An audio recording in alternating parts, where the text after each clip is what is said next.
Okay, it looks like our numbers are slowing down, so we'll get started. Hello, everyone, and welcome to the CCUS webinar series.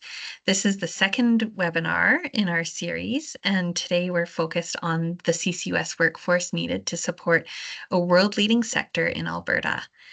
My name is Tamara Gale, and I am the Senior Marketing and Communications Manager at Carbon Management Canada. Before we begin, I'd like to acknowledge and pay tribute to the traditional territories of the peoples of Treaty 7, which include the Blackfoot Confederacy, comprised of the Siksika, the Piikani, and the Kainai First Nations, the Tsuut'ina First Nation, and the Stoney Nakoda, including the Chiniki, Bearspaw, and Goodstoney First Nations. The City of Calgary is also home to the Métis Nation of Alberta, Districts 5 and 6. We are situated on land northwest of where the Bow River meets the Elbow River, a site traditionally known as Mohkinstsis to the Blackfoot, Wincheespaw to the Stoney Nakoda, and Gutitsi to the Tsuut'ina. Today on this land and in this place, we strive to learn and grow together in a good way. Well, thank you for joining us today for our webinar. We will be recording today's session and be making it available after the webinar on the Alberta Carbon Hub website. So we're excited to make that available to you after our talk today. We'll start with a quick run through of our agenda. So we'll begin with an introduction of our speaker panel, followed by a few quick questions for our webinar participants. So we'd love to have your participation in our survey today. We'll hear from each of our speakers and provide you a chance to ask your questions before we close the webinar with our wrap-up survey. If you do have questions for our speakers, please enter them into the Q&A or the chat, and we'll be happy to make sure that they get answered today.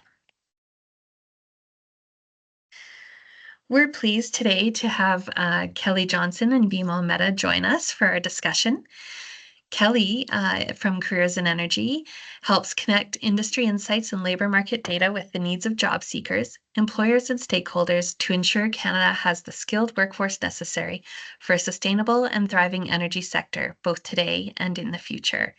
And Kelly Johnson is the program manager at Careers in Energy. Bimal Mehta is a senior leader with Geologic Systems, an energy intelligence provider with products such as DOB, the DOB Energy and Evaluate Energy. These intelligence products are widely used by industry and government and closely track Canadian and global energy developments. Bimal also heads the company's ESG learning division that is focused on sustainability talent development in energy. We're very excited to have both Kelly and Bimal joining us today. So thanks for being here to both of you. And Kelly, I'll pass it over to you to start with our presentations this morning. Excellent. Thank you so much. Just bear with me as... Oh, sorry, apologies, Tamara. Did you want to do the pre-webinar survey beforehand? That's right, Kaylin. Thanks for reminding me. We should. That's okay. I was going to take over. I got really excited. Let's launch that webinar survey, and if we can have all our participants on the call today answer a few of these questions for us, that would be much appreciated. So our first question should be up on your screen. You should see the pop-up box there in front of you. And we're just asking how familiar you are with the CCUS industry. And there's a range of choices there for you. I'll give you a second just to fill that in.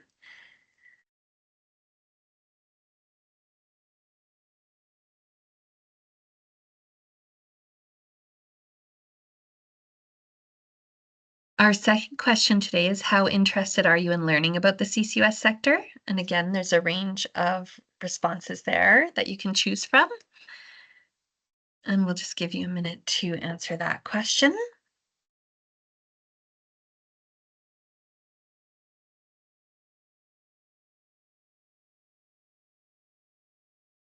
And our third question before Kelly begins, which of the following best describes your current involvement with the energy or CCUS sectors? And select all that apply. So whether or not you work in the energy sector, such as oil and gas, CCUS, hydrogen, LNG, or if you're a student or researcher in energy-related fields, or perhaps you live in Canada and just want to learn more about CCUS, or perhaps you live outside of Canada or new to Canada and would like to learn more. And you should see the submit button at the bottom of question number 3, and if you could just click on that, we'll collect your answers and get ready to go.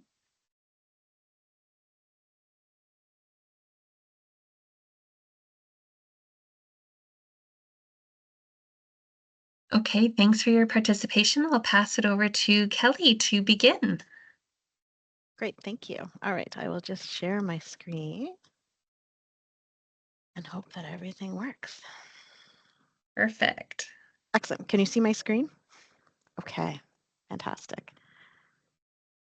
Now I just have to find my mouse here on multiple screens. All right, well, good morning. And thank you, Tamara, for inviting me to join today's webinar, and I'm excited to be here with BMO. BMO and we were just talking, we worked really closely for 18 months, and then it's been probably 6 months since we've seen each other, so it's great to be on the call here today with him and all of you. So I appreciate the opportunity to be here to share some information about Careers and Energy's recent Labor First Outlook that we did to 2035. As Tamara mentioned, my name is Kelly Johnson. I am a program manager with Careers and Energy. I've been here with the organization for just over 2 years. My career has been in workforce development for many, many years.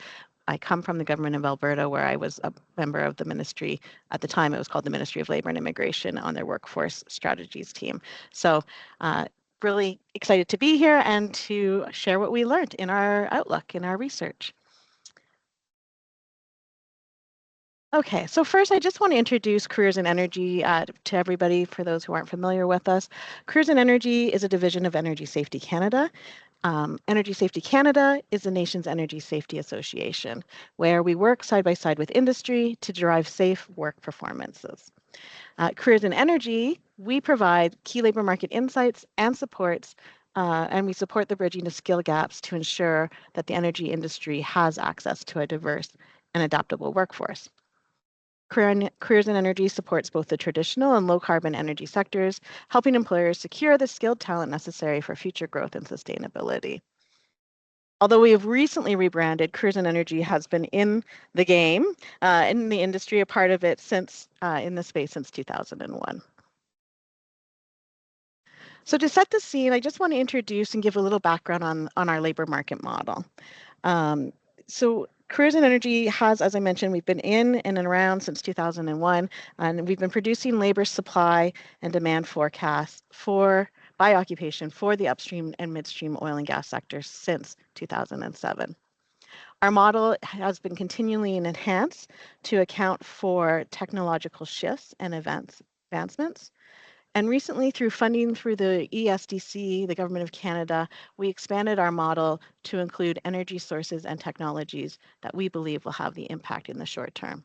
So as you can see, our established sectors are represented, and then we've added emerging sectors such as biomass-based fuels, low-carbon hydrogen, liquefied natural gas, and carbon capture and storage. Hence what we're here today to talk about.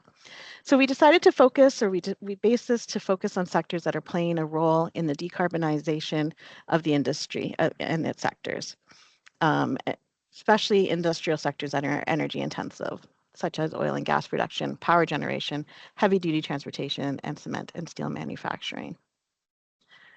Our model projects the following. It projects labor demand due to industry activity and the potential need to fill job vacancies due to age-related attrition.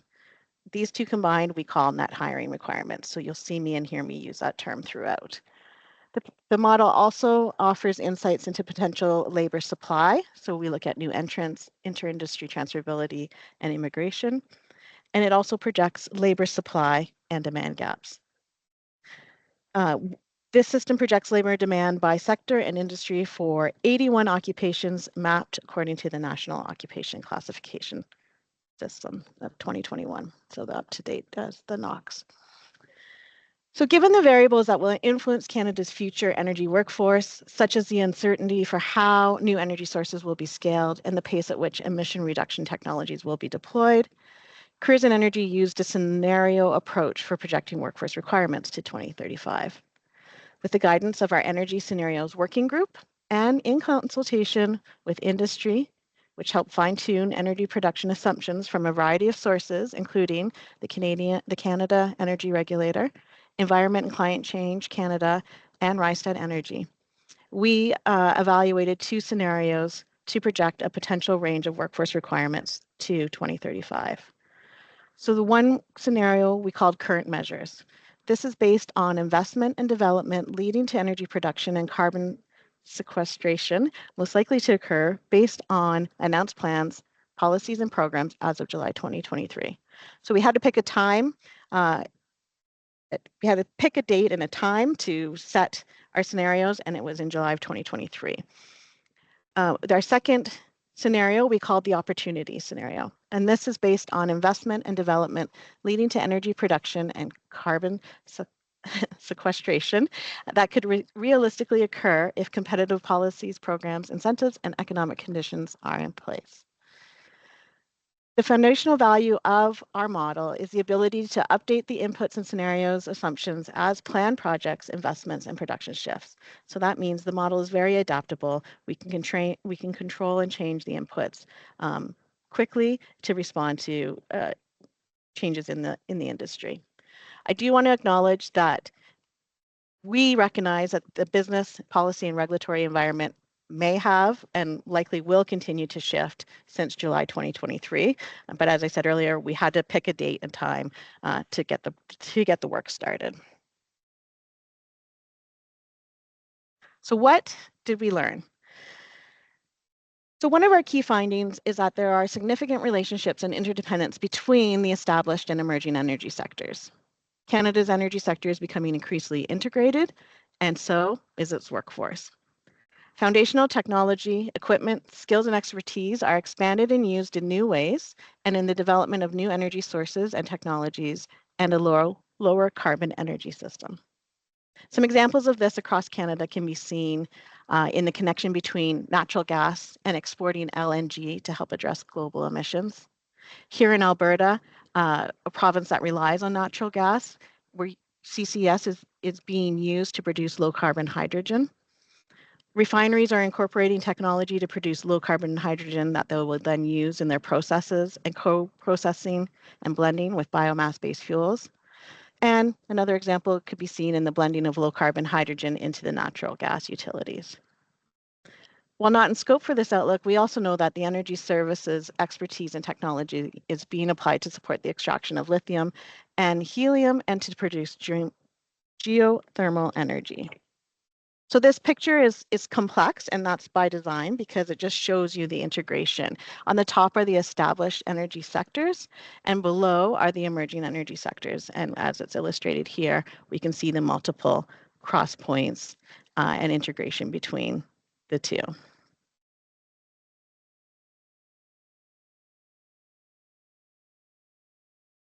So what does that mean for Alberta's employment in the industry?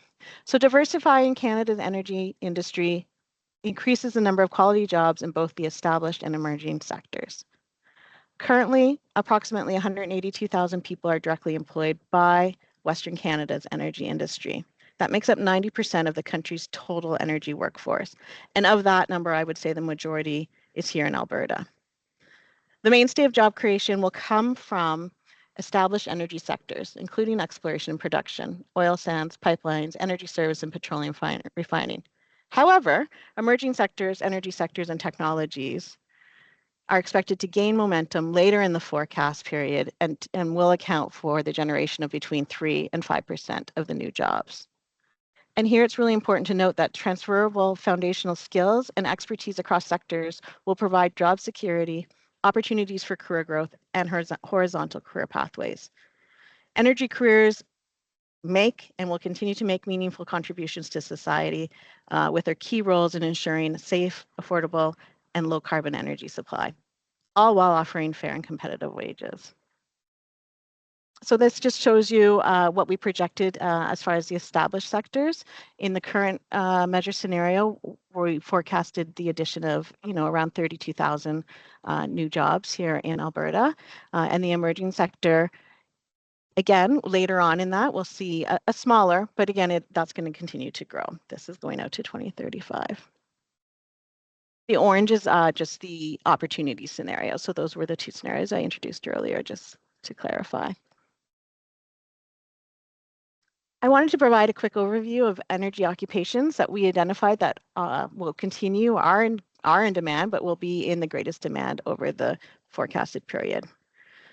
Our model indicates that all 81 in-scope occupations that we used and looked at in our model will face some level of labor shortage over the forecast period. We do not see a surplus of talent for any of them. Occupations experiencing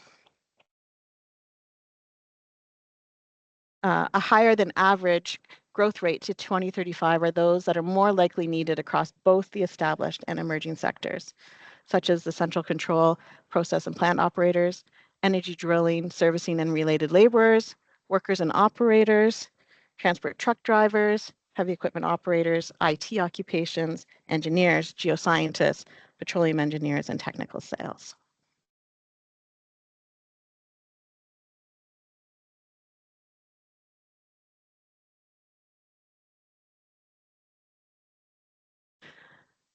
Despite the significant hiring due to industry activity, we also want to recognize that age-related attrition will have the potential to drive more hiring in both scenarios. So this means that retirements are likely to drive significant additional hiring to the sector. Here in Alberta, approximately 54,000 energy workers will be eligible to retire across the forecasted period, so up to 2035. And that means that the potential job vacancies will range between 86,000 to 90,000 due to the net hiring. So that's activity from within the industry plus the attrition. Having already realized efficiencies and a leaner workforce due to restructuring during the COVID-19 pandemic and the preceding industry downturn, companies will likely need to fill job openings created by both expanded activity levels and age-related attrition in the near term. Attracting enough talent to maintain productivity is likely to be a challenge and could impact the ability to expand and decarbonize the energy system at the expected pace. To be successful, it will be important to attract workers from underutilized labor pools. So these are women, youth, Indigenous workers, and those new to Canada to support the expanding of the industry.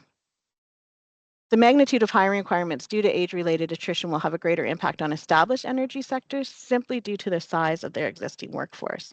For the emerging sectors, where seasoned workers can assist with knowledge gaps and problem solving during the startup phases of new operation technologies, the loss of experienced workers may be felt more keenly.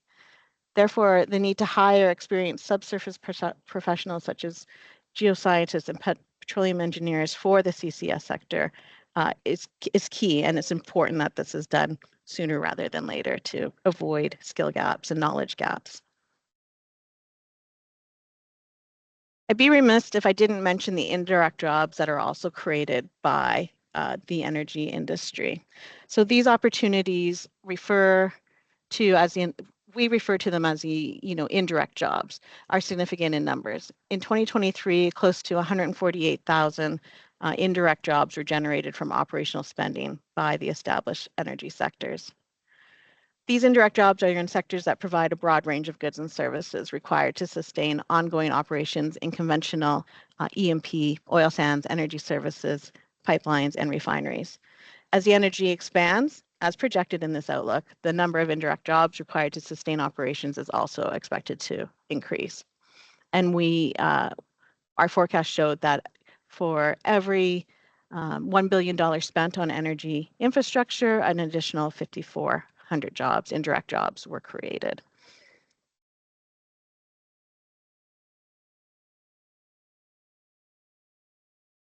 So finally, just some key takeaways for you today. Number one, Alberta's established oil and gas industry remains critical to the country's energy system and economic well-being. We're currently in a position to support the diversification to lower carbon energy sources. The foundational technology, equipment, skills, and expertise are expanding and are being used to develop new energy sources and technologies. Alberta's energy sector is becoming increasingly integrated, as is its workforce. Many of the qualifications required by the emerging energy sectors already exist within the established one and will only require short-term upskilling or reskilling by individuals to carry on their career path. And finally, we'll see an increased number of quality energy jobs available in a more diversified industry. So we talked about the job security and opportunities for career growth, we see transferability between the established and emerging sectors. There's horizontal career pathways that only require that short-term upskilling and reskilling. Energy jobs make a meaningful contribution to society, decarbonizing while ensuring affordable, accessible energy supply to Canada and the world. And finally, fair and competitive wages. The energy industry pays 2.4 times the Canadian average total compensation. So that's what I had today. I do want to just bring your attention that all the information and much more are available in our Outlook reports, and these can be found at our website, careersinenergy.ca. We do have 4 reports where we looked at the nation as a whole, an outlook for the nation as a whole, and then 3 economic regions within Canada, which is the Western, Central, and Atlantic. And that's it for me. So thank you so much for your time. And Tamara, I'll pass it back to you. Thanks, Kelly. I do just want to mention to everyone on the call today that Careers in Energy has a wealth of employment and job-related resources on their website, careersinenergy.ca. So take some time to visit that today if you're interested not only in the Outlook reports that the organization has created, but also other resources as well. Lots of worker stories, videos, and just great information, career profiles that you can explore, especially those that were listed today. That slide was so interesting, Kelly, where you had all the jobs in demand across the energy sector or across the spectrum. There really is a job for everyone, and many of those jobs are just, transferable to the CCUS space as well. So do check them out on the Careers in Energy website. Just a reminder for everyone today to please type in any questions into the chat. You should see at the top of your screen the little word bubble, and there you should also see at the top of your screen a little bubble with a question mark in it. That's our Q&A. If you can type your questions into those one of those 2 spaces, Kaylin and I can make sure that we get those questions to Kelly and BMO. Thank you so much, Kelly. That was a very interesting look at what the workforce might look like out to 2035 for the CCUS sector and the energy sector on a broader scale as well. I'd like to ask BMO to pass it over to you and feel free to share your screen, BMO. Great, will do. Can everyone see that? Yes, we do. Wonderful. Well, thank you, Tamara and Kaylin, and thanks to Carbon Management Canada for the invitation today. And it's always nice to be back up here presenting with Kelly, which is really nice. We did a lot of this last year, so it's nice to be back. So I'm BMO Mehta. I'm with a company called Geologic Systems. I'll describe that in a second. But this whole area of carbon capture and storage is really really important to me. I actually started my career working for a company called Nutrien, and you wouldn't necessarily think of them in carbon capture and storage, but actually because of their core process operations, I was an engineer in their ammonia plants, and it's actually the single largest active work in carbon capture anywhere in the province and has been for decades. So, it's not a new technology. It's been around for almost a century and in its various forms. And it's just, I think we're now entering a new era where, as we've entered this era of decarbonization and low carbon world, we're starting to see so many different applications, whether it's in oil and gas or whether it's in power or in a myriad of other places, cement, et cetera. So I think where I want to focus today is sort of how does one actually move into that next range of jobs? As Kelly mentioned, a lot of these jobs are tangential to what's currently happening in industry today. So a little bit about us. We're Geologic Systems, Calgary-based company with we do a lot of work in the energy space. We provide a lot of data, software, and analytics to the industry, providing them the energy industry with information they need to develop their oil and gas assets. We do a lot of work with news and insights, providing deeper insight in a range of subjects. We cover the full energy industry from where companies are investing all the way to sustainability. And then the area that I'm closest to and most passionate about is education. And about 4 or 5 years ago, we were beginning to realize that there was a growing demand for ESG, sustainability, low carbon work, but individuals who are working in this industries don't necessarily have all the skills they need to be able to move into those jobs. So the jobs existed, but the people didn't have the skills for those jobs, and there was a bit of a gap between that skills gap. And our goal is really to help you fill that gap in skills. And so if any of you are looking, please visit us at Evaluate Energy ESG Learning. You can find us on that QR code or go to the URL. And what we've tried to focus on is the range of skills, specifically where the energy industry is intersecting with sustainability.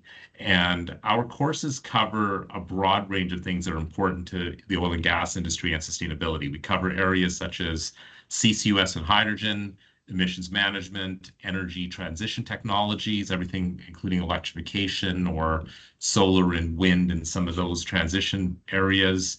A broader look at the environment, because it is more than just climate. You've got to think about the water, you've got to think about other contaminants in the air or the land in which we operate.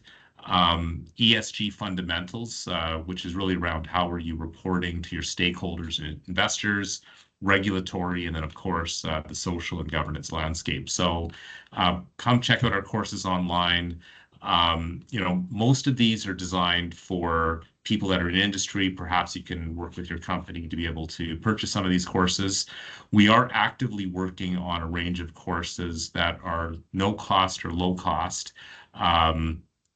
You'll hopefully see announcements on this in Q1 of next year. We've got a few irons in the fire. Can't share too much now, but the goal is to certainly ensure that people who are new to the industry or fresh out of school are in a position where they can kind of pick up these skills. And then for any of you on the call that are currently working and with your employers, these courses are available and come check us out online and see what's there for you. And one of the big drivers behind this is I found a really interesting study put out by LinkedIn that just dropped about a week ago, and it's called the Global Green Skills Report. And you can pick it up on the link or just Google Global Skills Report. And basically what they did is, millions and millions of companies around the world post their jobs online and are seeking employees using essentially a LinkedIn job post. I know many of you have probably used LinkedIn for your job search. And what they did was they looked at every single job post that they have in their database in 2024 and actually looked at it for, which of those jobs are actually expecting green skills. And these are specifically defined as anything related to the area of low carbon, greenhouse gas management, anything that's sort of directly or indirectly tied to the climate question. And it was very interesting. And the graph on the right kind of shows that by industry sector, how many of the job postings actually had green requirements. And no surprise, the ones at the top, whether it's utilities, construction, or oil and gas and mining, essentially 1 out of every 5 jobs in those sectors today require those kinds of skills and capabilities.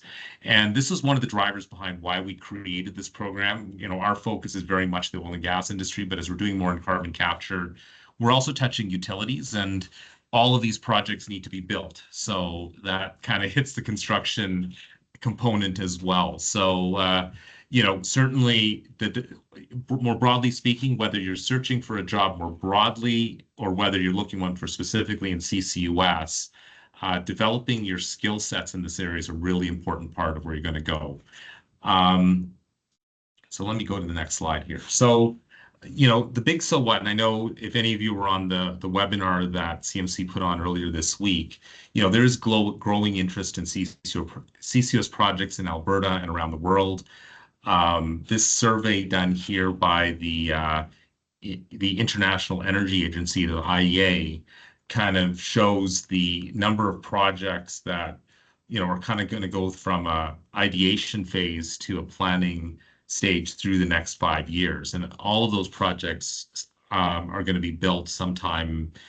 Maybe not every single project, but certainly a very large volume of projects, certainly from 2026 on through into the 2030s and 2040s.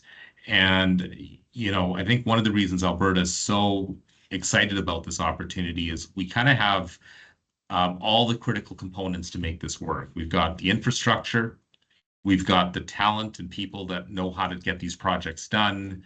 We've got the geology. You've got to put the CO2 somewhere, and we've got some of the best geology in the world for that, to be able to store that CO2. The right regulatory frameworks with support both provincially and federally around this. And, I think this is sort of a winning combination. So it's one of the reasons why we're so excited about this. And one of the reasons why we're doing sessions like this is we're recognizing that you can tick off all of these boxes, but then one of the things that's still missing is, do we have enough people in our industry that know enough about CCUS to be able to execute against these projects? We do recognize that, with some of the regulatory uncertainties and these types of things, projects in Alberta may be delayed a few years. But there is an overwhelming interest from the industry to do this, and government. And, sometimes you can bump into some regulatory challenges or some uncertainty with markets. But there isn't, clearly a great deal of interest from both industry and government and regulators to make this happen. And I think there's certainly an imperative and need just from a climate perspective. And so we're anticipating that it's a short delay, but these projects will begin to take life, and they're going to need people. This is a bit of a repeat of the work that Kelly just showed you. This is a pull out of a slide that was actually done by Pat Huffnagel-Smith, who did a piece of analysis for the Transition Accelerator a couple years ago. And in that study, they looked at hydrogen, but also the carbon capture and storage ecosystem, and defined some of the roles that are going to be important. I think the big takeaway, just to sort of repeat some of the themes that Kelly talked about, CCUS projects are just large industrial projects that are extremely similar to the work we do today in other energy projects. If you're into oil and gas development, almost all of the roles that you see on this slide are roles that currently exist today in an oil and gas context. And for many of you who are in these kinds of jobs, it's a function of gaining a little bit of new skills and knowledge. For people who are sort of trying to figure out how do you get into the space, it's not a bad thing to consider a posting in one of these jobs that are perhaps conventional oil and gas, where we continue to have demand, and then build up the skill sets and make that lateral shift if and when those CCUS jobs start to emerge. But certainly what we're seeing is it's not a completely different industry. It's more of an adjacency where it's really about picking up a few skills and some knowledge. And so when you're looking for these skills, and I want to be a little bit more precise, but not prescriptive here around what we're actually talking about. So in carbon capture, as well as the transportation, there's different types of technology used. People have been using amine systems for a long time, but there's new technologies like membranes and other things, and being able to understand that technology. But even within the standard area of using amines, that world is changing very, very quickly, and there's lots to learn.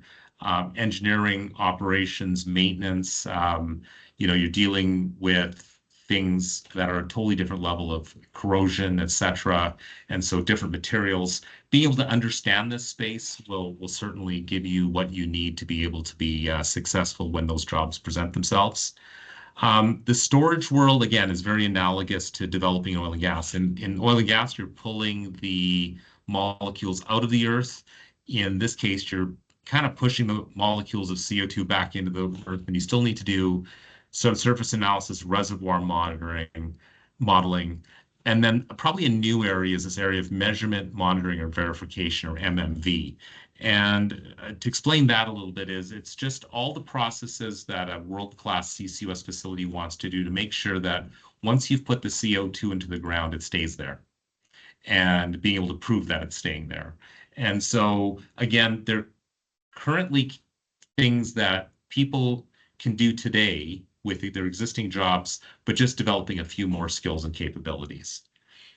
For those of you that are more on the business side, the commercial and business case development of understanding the economics, the business case, how are you going to make the numbers work? I know there's a large group of people that are looking at that in a variety of organizations to be able to make something work. You know, I think there's some really innovative business models. It's not always about the government.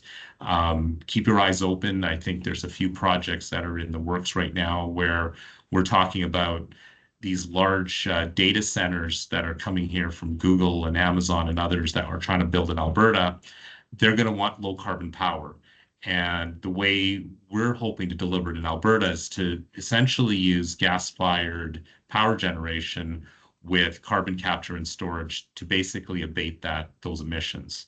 And that's creating a whole new round of business models that need to be thought about. So if you're on the business side, certainly those kinds of skills to understand how to do the work around CCUS is important. And then, of course, regulatory. There's a lot of involvement with the major regulatory agencies, you know, Alberta Energy Regulator being the one in this province, and understanding how to navigate some of those regulations and make sure that you're able to work in those spaces. So as you're starting to think about your career and your development, these may be some of the places where you want to think about perhaps enhancing your skills. We do have some courses today online, as well as live webinar courses that you can check out on our website.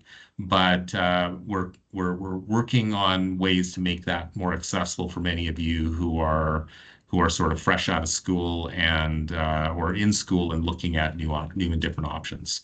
But certainly it's an area to start preparing yourself.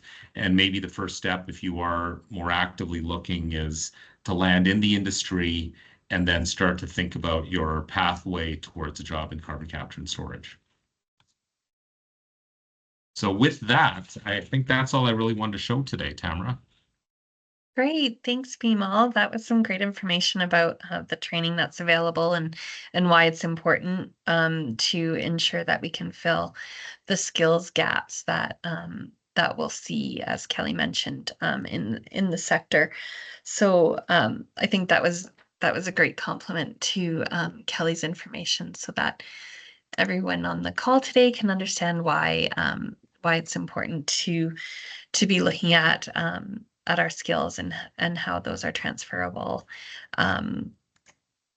into from more traditional energy sectors into CCUS. So thanks so much for that. We're going to look at our questions today. We did have some questions come in on the chat and in the Q&A. So so I'm just going to take a quick look at those and get those up and running. So we do have a couple of questions about how someone might get started working in CCUS or to obtain employment. And so Kelly, I'm going to pass this one over to you, and also just mention that we actually do have another webinar coming up on our schedule with Careers in Energy, where we'll deal with this question in particular. But Kelly, perhaps you can give us a bit of a sneak peek about what can workers do, whether they're new to Canada, whether in between jobs, maybe they've worked in the energy sector before and they're looking to leverage their skills. What can they do to look at working in CCUS and obtaining employment within that particular sector? Yeah, thanks, Tamara. Great question.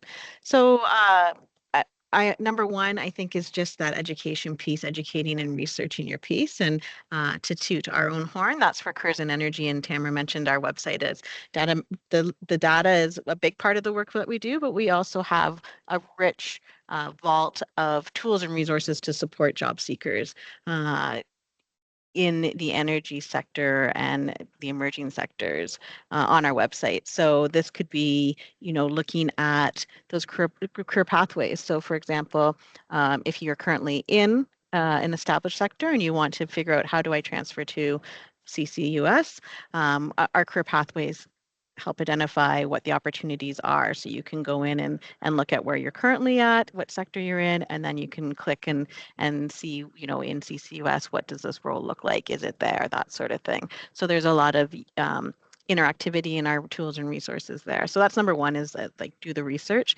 This is just a personal piece of advice, is get out and network if you're not already doing it. Attending different events, job fairs, in-person sessions where you can go and have conversations with organizations and employers and people doing the work already is another great way to prepare for that. And then finally is just tailor that resume, really work on pulling out those transferable skills and describing how your previous experience is transferable and relevant for the work that you want to do. So not to get down too much of a rabbit hole of the whole job search thing. It's a big question and there's lots of things, but yeah, I mean, and there's lots of great service providers out there, employment service providers out there that can support you through that whole journey to help with the resume tailoring, interviewing skills, even the research part. So yeah, it's just making the commitment to look at it and putting the time in, I would say. Absolutely. That's such a good point, Kelly, to really look at those resources. There are agencies out there who do help, especially for someone maybe who's new to the workforce or looking to enter the workforce, and they might need a little bit of help to, to figure out where to start. And Careers and Energy does have on their website a list of those agencies and resources that are available to people. And Bimal, I just want to you to add to that answer as well. No problem. If I can, I think build on Kelly's point. There's a tremendous number of resources, but something I've been chatting about whenever I do sessions around employment and jobs is definitely expand your search beyond Calgary, beyond Edmonton. This is an industry where the resource that we're talking about is actually produced in places that are not Calgary, not Edmonton. They're fantastic communities, whether it's Fort McMurray, whether it's Grand Prairie. I'd strongly encourage many of you who are looking to go visit the Inserva website, for example.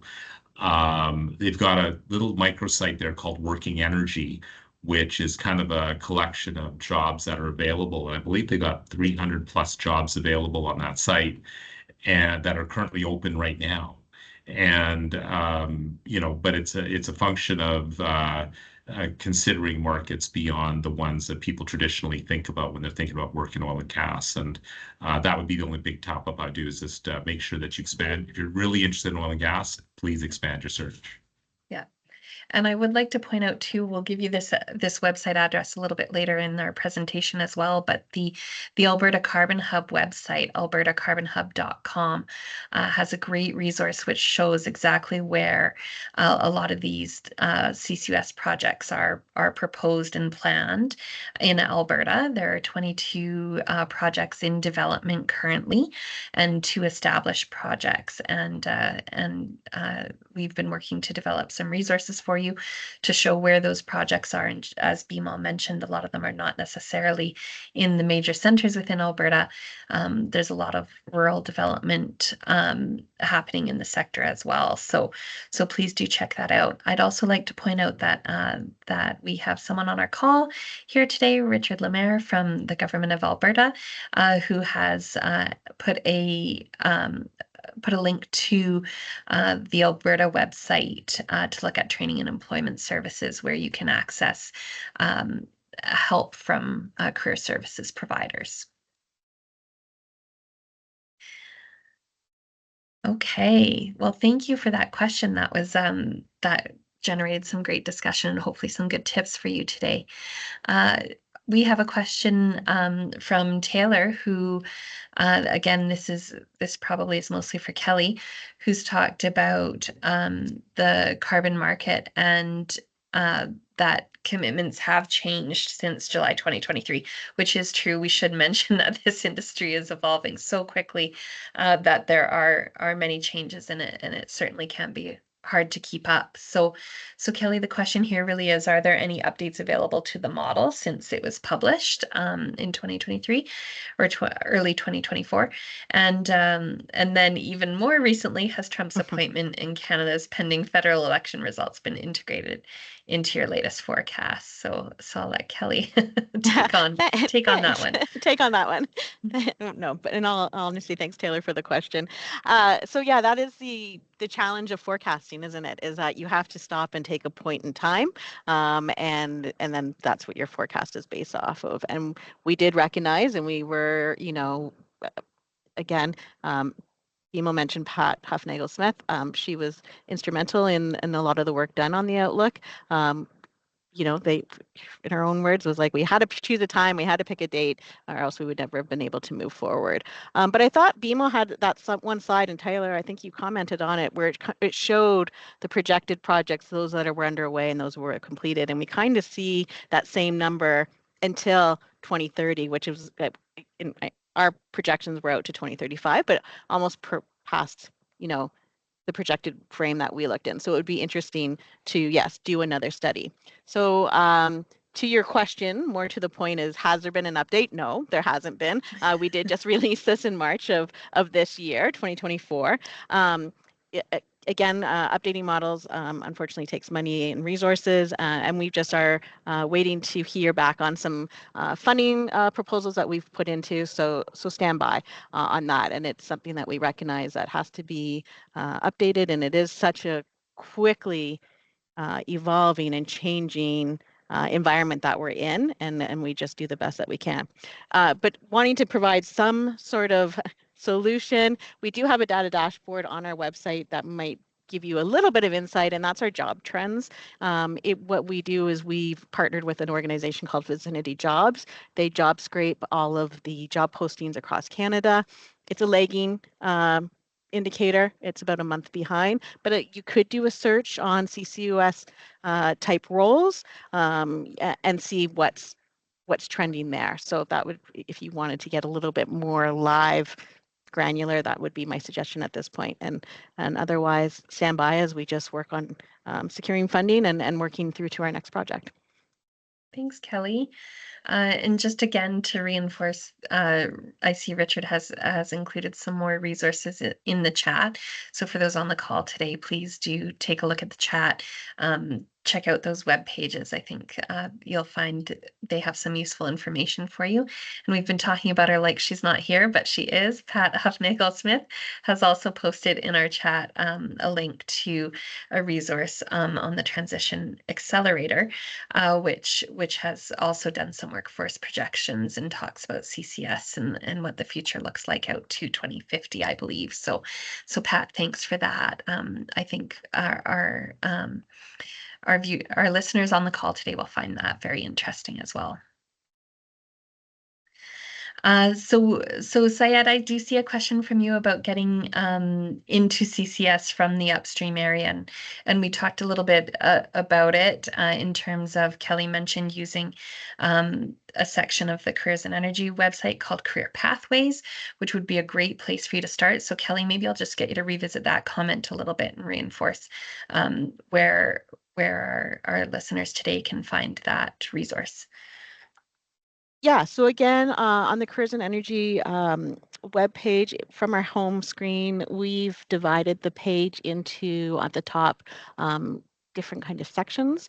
So any type of work that you're interested in learning more about career paths, we do have a tab that's called Energy Careers, and from there you can look at occupation profiles, career pathways, let me see what else is there. We have a job board, and we also have a link to that in Service Working Energy that Bimal had mentioned as well. So again, yes, it goes back to that piece of doing the work, doing the research, learning and seeing. And then it's really looking, I think, just another tip is like looking at the job descriptions that you're interested in CCS, pulling out those words, those keywords, those transferable skills that you do currently in the upstream area, and finding the lines that you can draw between the two, and making those relevant. And then it's just looking for those those openings on the various job boards or through the different events that you can attend when searching for work.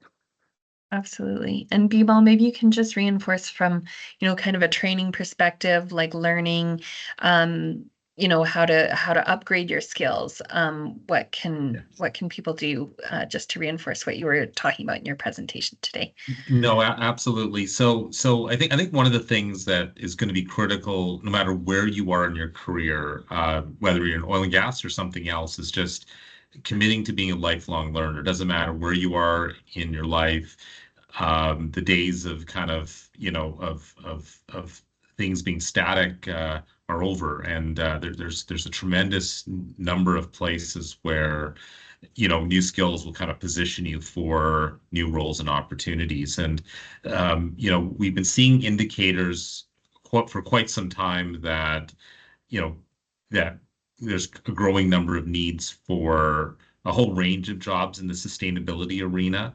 Carbon capture and storage may be delayed a little bit compared to, I think, the ambitions from 2 or 3 years ago, but they are going to happen. But we've all got to figure out how to put food on the table over the next couple of years. And there are an awful lot of jobs that are focusing on, emissions reductions right here, right now, that organizations are focused on. If you're in the upstream area and already working, it's really about trying to find those adjacent job roles that sort of position you for the kind of role you want. A good example of this is, if you've got an engineering job in an oil and gas environment, a good jump may be into the area of facilities engineering, as an example, because there's a lot of adjacencies between facilities engineering and some of the skills to build a carbon capture facility. In fact, many of the facilities that are currently in place right now already have carbon capture built into those facilities as we speak. It's trying to find those logical adjacencies. If you're doing geological work or any sort of geoscience, it may be just going back to school a bit and, learning from some of the organizations that may be able to give you a little bit more insight about what goes into injecting CO2 as opposed to what goes into, pulling those hydrocarbons out. It's a lot of the same core set of skills, but it's really learning a whole new body of knowledge. And a lot of the folks over at Carbon Management Canada focus exclusively on this area, geoscientists that have made their career in this space. And so certainly there's an awful lot to learn, but they can be really, really strong adjacencies to what you're doing today. Absolutely. Well, thanks for contributing to that question. I wanted to visit a little bit, I think, because it's sometimes a bit of an area of confusion, and it feeds into a couple of things. The difference between direct and indirect jobs, and why when Kelly, when Careers and Energy did the forecast, what the focus was on the direct jobs, and when we talk about indirect jobs, where do we see those fitting in to the CCUS sector? A lot of projects are in development now and kind of just getting started. There's a life cycle to them. How do we see those jobs, and maybe a little bit more about what the difference is between the direct and indirect jobs? Sure. So again, if you remember way back in my presentation, I talked about the model and what we looked at as far as what sectors we identify in. So we work within a scope of area that fits our mandate, and so that's specific jobs directly involved in the exploration and production of oil and gas, the oil sands, the extraction of, oil from the oil sands, energy services, pipelines. When we think of those indirect jobs, and then with our emerging, again, it's those jobs that are directly in the process of either extracting or putting a technology into place. So when we think it's probably maybe easier to think of the indirect. So one big indirect area is construction. And that's, I think, is relevant to the CCUS just based on, Cameron, what you said and what BMO said, like the projects are online, but they're not necessarily started. There's a life cycle to them. Construction is a big part of it. So the construction of any of these projects is outside of our scope. So that we consider an indirect job. But never fear, there's BuildForce is an organization that's similar to us, and they do the same similar work. They don't do the same work, similar work with the labor workforce outlooks for their industry and construction being a big piece of it, and what that looks like. So I hope that helps. So just kind of think of those jobs that are directly involved in either the extraction or the creation of the technologies, and then the indirects are more of that infrastructure. Even wider when you think indirect, if you cast your net further, is the hotels that house remote workers, the legal outside of, right, the contractor outside of that provides treachery, like several layers away from the actual job being done. Obviously, I shouldn't say legal isn't a good example because every, companies have legal departments within, so that's a direct job, but those then that affect, impact on the outside. Anyways, just, so I don't want to muddy it anymore because it is confusing, but construction is a great way to look at it. Yeah, absolutely. Yeah. Thanks, Kelly. So yeah, so I think we see a lot of those indirect jobs, will be happening as these projects kick off. So so for those looking, like we mentioned, there's some great resources about the projects that are coming online. Learn about them. As Kelly kept saying, do your research. I think that's great advice. So thank you for your questions today. We do have 3 more webinars coming to you after today. You can find the schedule for all of our webinars on albertacarbonhub.com. The next one is Communicating with Communities about CCUS, and that will be on Tuesday at 11 o'clock. So we do hope to see you there. I'd like to thank Bimal and Kelly for joining us today. Your presentations were super informative. Thank you so much for participating and indulging our questions today. And Kaylin, I'd like you to ask you just to launch that post-webinar survey. If we could ask everyone on the line just to take a moment to answer these final questions, that would help us out a lot. Your feedback helps us as we plan our next events. So how would you rate the overall quality of the webinar content today? If you could just make a selection on the scale there, that would be wonderful. And then our next question, how valuable was the information presented today? And we have a range of answers there for you to choose from.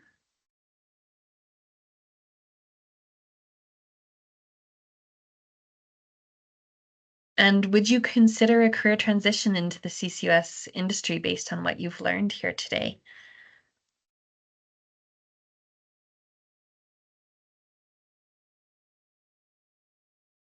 And lastly, would you like to learn more about the CCUS industry in Alberta? And if once you've answered all those questions, if you could just click the submit button at the bottom of the text box that's popped up, that would be fantastic, and we'll have your recorded answers. If you have any additional questions today, please feel free to reach out to Carbon Management Canada or Bimal and Kelly. We will post a recording of the event on the Alberta Carbon Hub website, so feel free to check that out there. Again, that's albertacarbonhub.com. And thank you again, everyone, for joining us today. We very much appreciate your participation and hope to see you next week when we talk about talking about CCUS. So thanks everyone for joining us. Thanks to Kelly and Bimal and Kaylin for your help executing the webinar today. We look forward to seeing everyone again soon. Thanks so much. Have a good afternoon. Thank you. Thank you.